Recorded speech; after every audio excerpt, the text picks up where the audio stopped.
86-ാം വയസ്സിലും നാട്ടുവഴി വൃത്തിയാക്കി സൂക്ഷിക്കുന്നതിൽ താന്നിക്കുഴിയിൽ സോമന് വിട്ടുവീഴ്ചയില്ല. മേലൂർ പൂലാനി കുടുംബാരോഗ്യ കേന്ദ്രത്തിന് സമീപം താമസിക്കുന്ന സോമൻ രാവിലെ തന്നെ റോഡ് വൃത്തിയാക്കാനിറങ്ങും.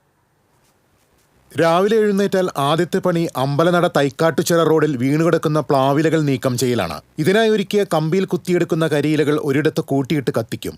1/2 കിലോമീറ്ററോളം നീളുന്ന റോഡിന്റെ ഇരുഭാഗത്തുമുള്ള മതിലുകളും വെടിപ്പായിരിക്കണമെന്ന് പ്ലാന്റേഷൻ കോർപ്പറേഷനിൽ തൊഴിലാളിയായിരുന്ന സോമന് നിർബന്ധം. പൂപ്പലുകളും ഇത്തിൽക്കണ്ണികൾ പോലുള്ള ചെടികളും നീക്കം ചെയ്ത് ശുചീകരിക്കും. 6 വർഷമായി തുടരുന്ന സേവനത്തിന് പരിസരത്തുള്ളവർ പലപ്പോഴും സഹായം നൽകാൻ തുനിഞ്ഞു. സ്നേഹവാക്കുകളോടെ അതെല്ലാം നിരസിച്ചു. ഇതൊക്കെ സേവനമാണെന്ന് സോമൻ പറയുന്നു. ഇതിപ്പോൾ ഒരു 6 വർഷമായി ഞാൻ ഇവിടെ വന്നേ പിന്നെ തുടങ്ങിയിട്ട്. അത് ചിലപ്പോൾ രാവിലെ 6 മണി 5:30 തുടങ്ങും. അത് ശരി. രാവിലെ ഞാൻ എണീറ്റ് വരുമ്പം ചൂലും കൊണ്ടേ വരുള്ളൂ. ഉമ്മറും അടിച്ച് ഇങ്ങോട്ട് കയറി അങ്ങേ അറ്റത്തൊന്നും പണിയും തുടങ്ങും. ചാലക്കുടിയിലെ ചുമട്ട് തൊഴിലാളിയായിരുന്ന മകൻ അനിരുദ്ധന്റെ മരണം സോമന്റെ മനസ്സിന് ഇന്നും തീരാ നോവാണ്. മരുമകളോടും പേരക്കുട്ടിയോടുമൊപ്പമാണ് തൈക്കാട്ടുചിറ റോഡിൽ താമസിക്കുന്നത്.